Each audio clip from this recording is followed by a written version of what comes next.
Good morning everyone. Welcome to daily shorts of finance. तो आज की वीडियो में बात करेंगे इकोनॉमिक टाइम्स के एनालिसिस की। आज डेटेड 24 फरवरी। न्यूज़पेपर आपके सामने है। ये न्यूज़पेपर की पीडीएफ के लिए आप एक टेलीग्राम ग्रुप हमारा नीचे लिंक दिया हुआ है, उसको ज्वाइन कर सकते हैं। उसके अंदर मैं अपलोड कर देता हूँ।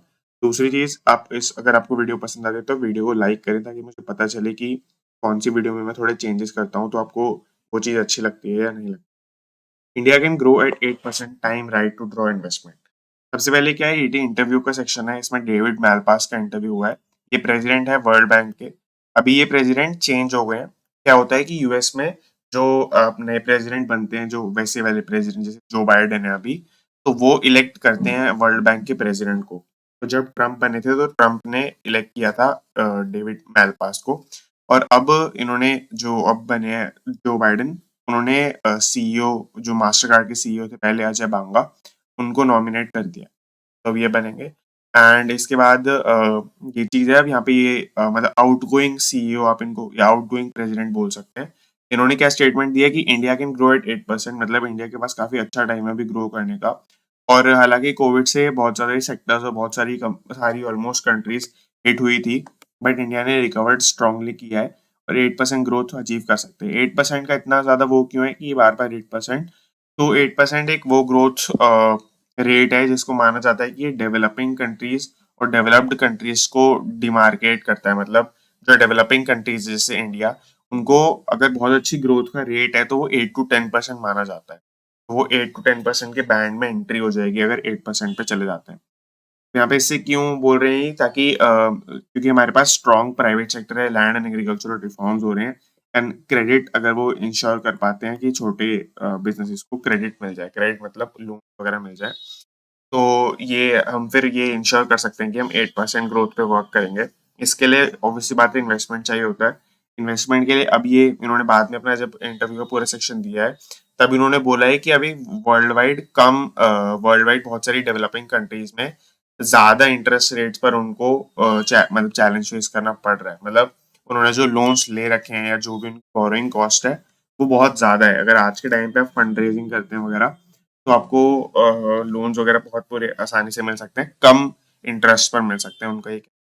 तो इनके पूरे इन्होंने यहाँ पे डेटा वेटा के साथ बताया हुआ है कि कहाँ पे कैसे, मतलब एक कहना चाहते हैं कि इंडिया में डेवलप। आप चाहे तो पढ़ सकते हैं, बट बेसिक जस्ट जो 3 पॉइंट्स है वो मैंने आपको पहले बता दिया। Looking for the right match, match swipes right on Shaadi dot com. Match dot com एक यूएस की कंपनी है, नैस्डैक पे लिस्टेड कंपनी है। इसके पास अभी के लिए कौन से ब्रांड्स हैं, अभी के लिए इसकी टोटल वैल्यूएशन 10 बिलियन प्लस है, 11 बिलियन से ऊपर ही है। इसके अंदर अभी Tinder, hinge, match, matic, okay Cupid, ये आपने कुछ सुने होंगे, टिंडर तो सुना ही होगा। तो ये सब इसके पास आते हैं। अब ये क्या करना चाहते हैं कि इंडिया में, अब आप समझ जाइए कि ये कौन से स्पेस में वर्क करते हैं, मतलब डेटिंग एप्स वाले पूरे इसके अंदर वर्क करते हैं। टिंडर वगैरह इनके पास, ओके क्यूपिड, ये नाम सबने सुने हैं। तो अभी शादी.com इंडिया में ये इसके अंदर इन्वेस्टमेंट करना चाहते हैं। और इसके बाद ये क्या है कि अब ये देख सकते हैं यहाँ पर, मैच ग्रुप में bye out institutional share holders besides investing in primary equity. तो एक तो ये इन्वेस्टमेंट ऐसे करना चाहते हैं कि प्राइमरी इक्विटी में, यानी कि कंपनी से स्टेक खरीद कर।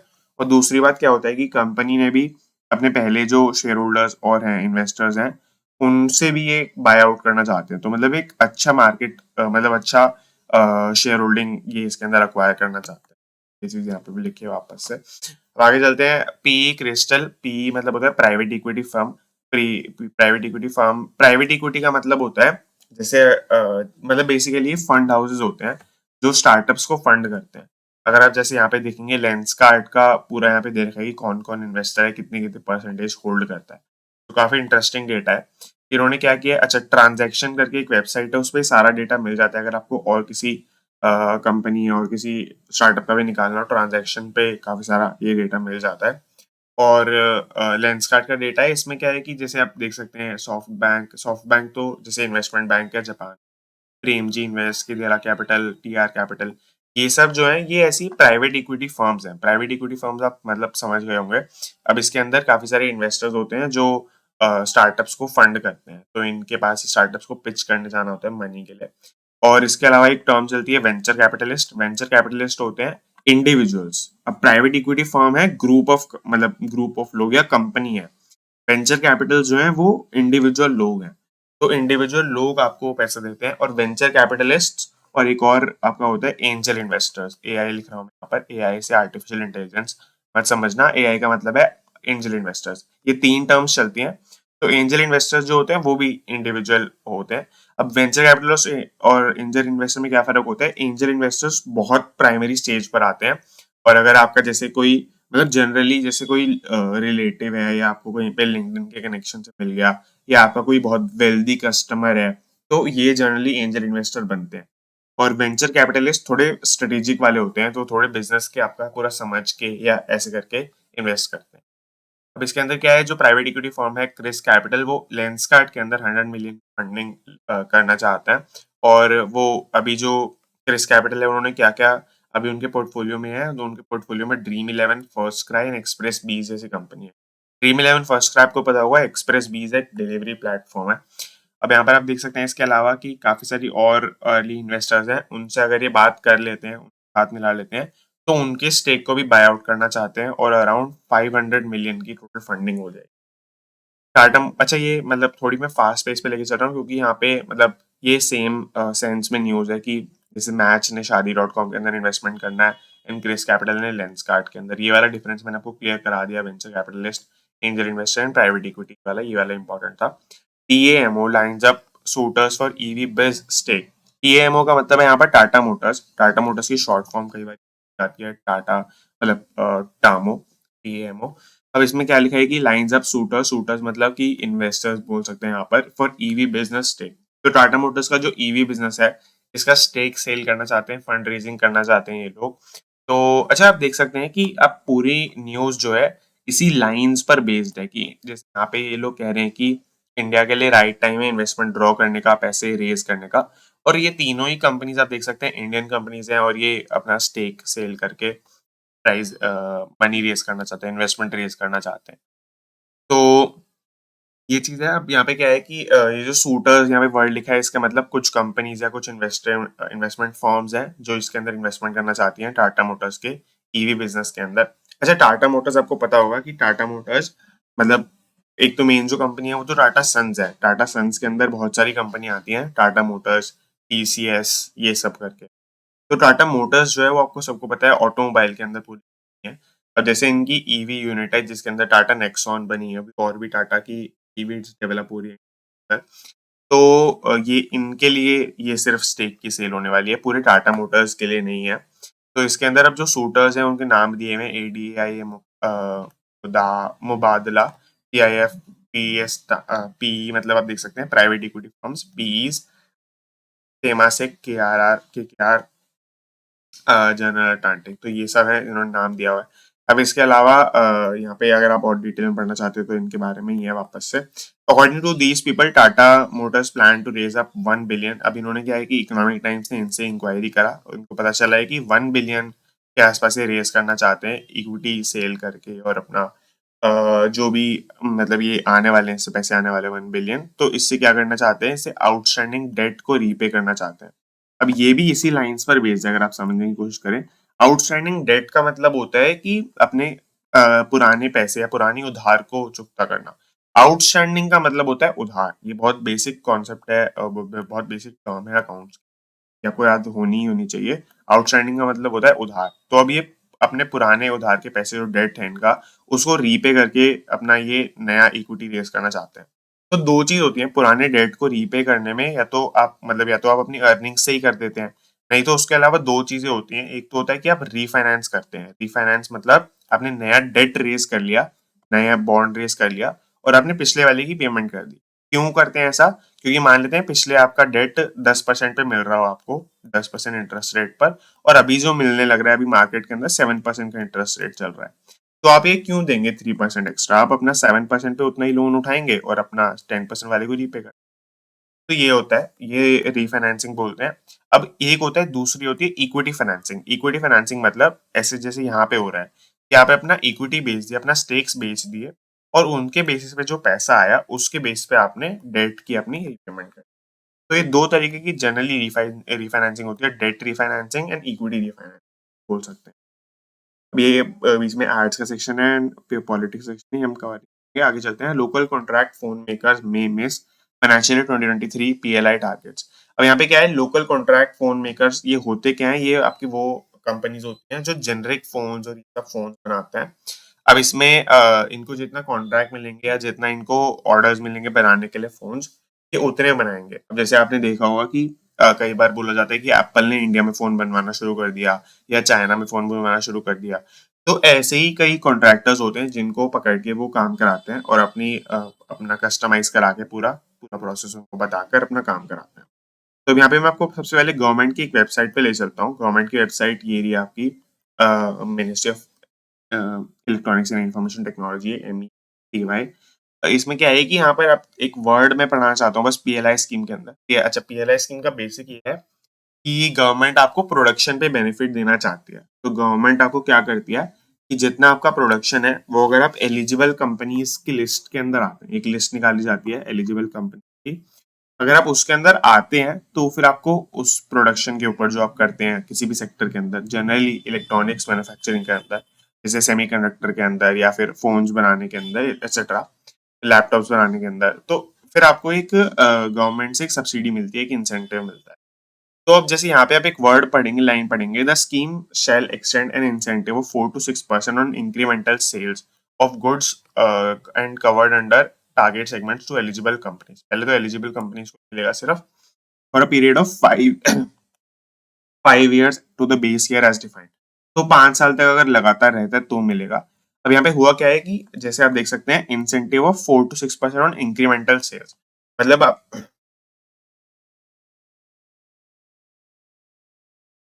आप अगर मतलब जितना प्रोडक्शन आपने मान लेते बेस ईयर में किया, बेस ईयर मान लेते हैं 2010 था, 2010 के अंदर आपने 1 मिलियन का प्रोडक्शन किया। 2011 के अंदर अगर आप 10 मिलियन का प्रोडक्शन या जितना ज्यादा प्रोडक्शन करते हैं उसके ऊपर अभी 4 से 6% का आपको इंसेंटिव मिलता है। तो ये इस पॉलिसी के अंदर रहता है।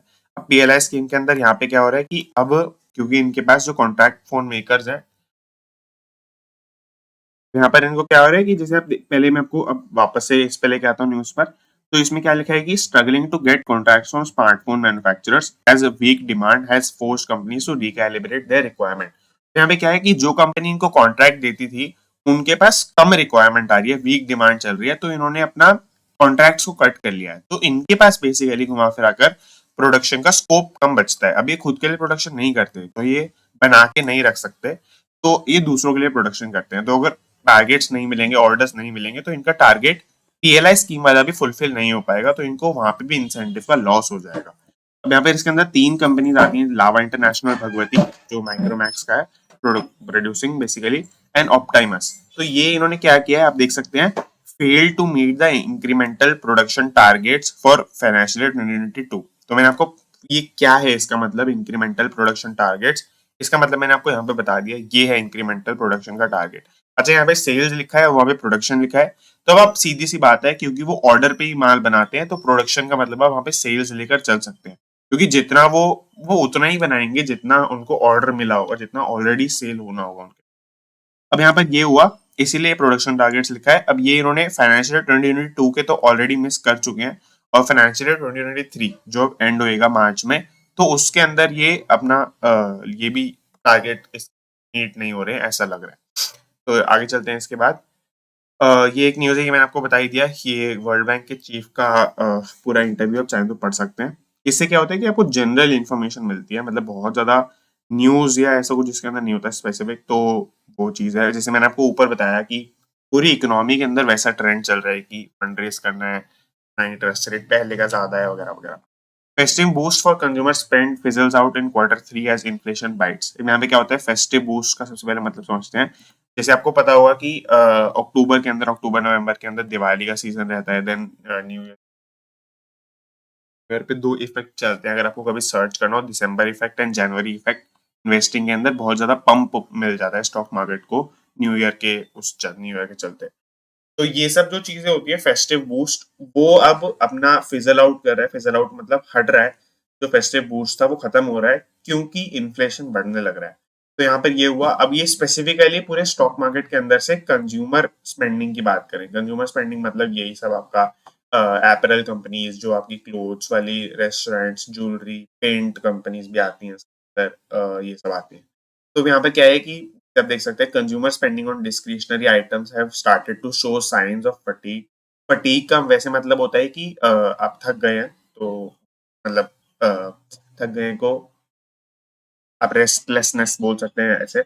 Visible from the declaration of deceleration. Deceleration मतलब होता है कि जैसे एक्सेलरेशन का उल्टा, तो यानी कि स्पीड कम हो जाना, तो स्पीड कम हुई है the December quarter. December quarter मतलब अभी जो एंड हुआ लास्ट दिसंबर 2022 में। Sales volumes of a majorly majority of large companies in the paints, restaurants, alcoholic beverages, apparel and jewelry sectors। तो मैंने स्टॉक मार्केट बोल दिया शायद, बट स्टॉक मार्केट की बात नहीं कर रही, वैसे बिजनेस की बात कर रहे हैं। तो सेल की वॉल्यूम डाउन हो गई है। मतलब वही है कि आपका फेस्टिव बूस्ट जो मिलता है कि उस टाइम दिवाली के टाइम पे लोग सेल्स वेल्स निकालते हैं, वो सब करते हैं, और बहुत ज्यादा सेल्स होती है इंडिया के अंदर एज कम्पेयर टू बाकी एनी टाइम द ईयर। तो वो अब जो इफेक्ट है वो फिजर आउट हो रहा है, यानी कि एंड हो रहा है, जो कि काफी ऑब्वियस सी बात है।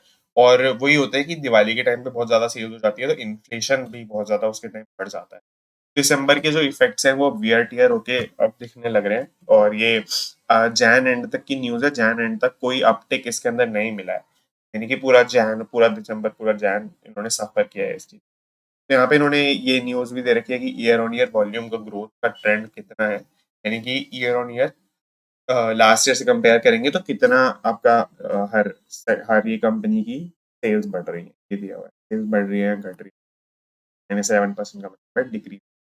आगे चलते हैं। FIs buy auto on strong earnings hope. FI का मतलब होता है फाइनेंशियल इंस्टीट्यूशन। फाइनेंशियल इंस्टीट्यूशन आपके वो मतलब जैसे वहाँ के बैंक्स या वहाँ के प्राइवेट इक्विटी फर्म्स, जैसे मैंने आपको बताया आज, और वहाँ के इन्वेस्टर्स जनरली जो होते हैं, वो लोग ऑटो सेक्टर के अंदर बाय कर रहे हैं। बाय का मतलब यहाँ पर स्टॉक्स, स्टॉक्स बाय कर रहे हैं ऑटो सेक्टर के अंदर, क्योंकि इनको होप है कि स्ट्रॉन्ग अर्निंग्स रहेंगी। अर्निंग्स मतलब नेट प्रॉफिट, और जो आपकी होती है रेवेन्यू की, वो अच्छी रहेगी। यहाँ पे काफी अच्छा एक इंटरेस्टिंग चार्ट दिया हुआ है जिसके अंदर एफपीआई ऑटो सेक्टर वेट की बात की हुई है। वेट का मतलब क्या होता है? जैसे वेट का वैसे तो मतलब वजन होता ही है, बट इसका वैसे मतलब यहाँ पर प्रपोर्शन। तो जैसे अगर आपका इनका एफआईएस का पूरा पोर्टफोलियो है 100% इन्वेस्टमेंट, तो इसके अंदर आप ये कितना है कि यहाँ पर ऑटो सेक्टर के अंदर उन्होंने कितना खरीदा, ऑटो सेक्टर के अंदर कितना खरीदा है। अगर यहाँ पे अगर मान लेते हैं एक फिगर ले लेते हैं, ये लिखा है कि 5.4 और 6.2 के ऑलमोस्ट बीच में है, तो ये हो गया आपका 5.75 हो गया शायद, 5.8 हो गया, 5.8% मान लेते हैं अगर ये है, तो इसका मतलब ये हुआ कि 5.8% का वेटेज है कि पूरे पोर्टफोलियो का 5.8% ऑटो सेक्टर के अंदर डला हुआ है। अभी ये 5.8 सुनने में वैसे कम लग रहा होगा, बट अगर आप वैसे इंक्रीमेंटल देखें ग्रोथ, तो ग्रोथ रही है, यानी कि इस सेक्टर के अंदर वेटेज बढ़ता रहा है। और ये मतलब ऐसा नहीं है कि अभी बढ़ रहा है, देख सकते हैं कि 30 अप्रैल 2022 से लेकर अभी तक ये बढ़ती हुई फिगर्स हैं। दो दो मतलब हर महीने के 2 स्टैम्प लिए इन्होंने, और काफी सारा उनके अंदर भी आपस में चेंज दिख रहा है। तो ये चीज है। अब यहाँ पर जैसे लिखा हुआ है कि continue to show interest in the automobile stocks in January, तो ये चीज लिखा हुआ है इधर। Financial investors continue to show interest in the automobile stocks following the expectation of double digit earning. मेरे को ये बताने की बात, double digit earning. Double digit earning का मतलब ये होता है कि जैसे मतलब समझिए 10% से ऊपर की अर्निंग्स की ग्रोथ, ठीक है, रेवेन्यू की ग्रोथ। और अर्निंग्स में आपका मतलब दो चीज होती है, रेवेन्यू और प्रॉफिट, दो मेनली, ठीक है।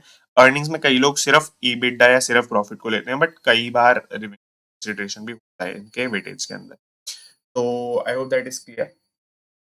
I hope that is clear and अगर आपको कोई भी डाउट रहते हैं तो आप कमेंट कर सकते हैं, मैं क्लियर कर दूंगा। टेलीग्राम पे ग्रुप ज्वाइन कर लें, क्योंकि उसके अंदर ये पीडीएफ आपको मिल जाती है। एंड दूसरी चीज की एक इंस्टाग्राम का लिंक आपको नीचे दिया हुआ है, वो इस चैनल का इंस्टाग्राम पेज है, नया है। तो बहुत ही जल्दी उसमें कुछ आपको कंटेंट देखने को मिल रहा होगा, और stay tuned for that and उस चैनल को फॉलो। मैंने कुछ डालना उसके ऊपर शुरू नहीं किया, तो आप देख सकते हैं पहले, फिर आप उसको एक्सप्लोर कर लेना। बाद में जब मैं अपलोड करना शुरू करूंगा, ऑब्वियसली मैं इस पे वीडियोस के अंदर इन्फॉर्म कर दूंगा। That is it, thank you very much and bye bye.